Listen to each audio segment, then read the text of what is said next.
And our last research story is very surprising. This actually comes from Tuta, the email provider, and they say only about half the users use passwords that are long enough. So this was a survey that they conducted among 2,500 users to better understand how much people know about password security. 16% typically use passwords of 10 characters or less. 32% use passwords with a length of 11 to 15.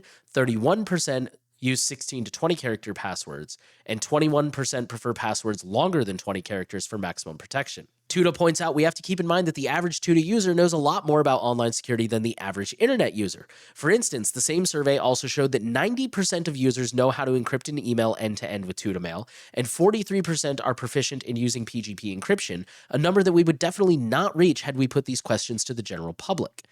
Real quick, when they say like how to end-to-end encrypt with Tuta Mail, I have to wonder if that's a little bit misleading because you just send an email to another user, unless they're talking about you like using the password feature, which I would still believe that's pretty high too. It's kind of one of their flagship things. But anyways, despite this high level of digital knowledge, 34% of users use a password of 14 characters or less, even for private accounts like their encrypted mailbox. This shows we still have a long way to go to educate people on best security practices online. I mean, that kind of says it all. That's pretty scary that people understand the need for an encrypted provider, but still don't understand what makes up a good password.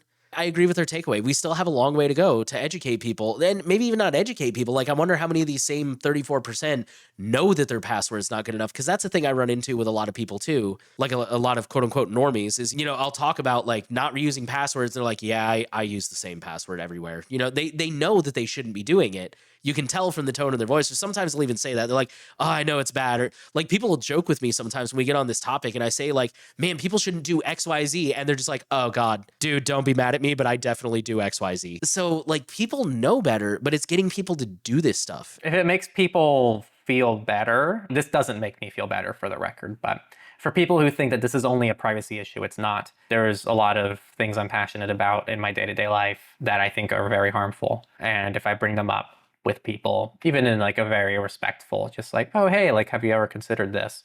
People will say, yeah, no, it's true, but I don't really care. I don't really do anything about it.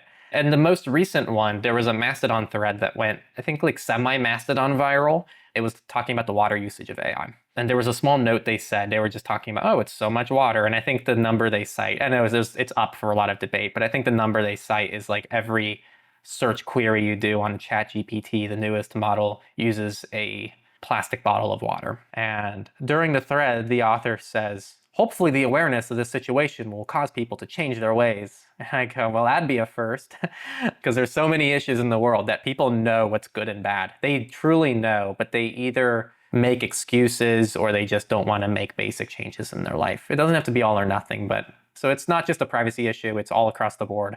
People just, I think, really struggle to make changes. And I don't know what it takes to create that change.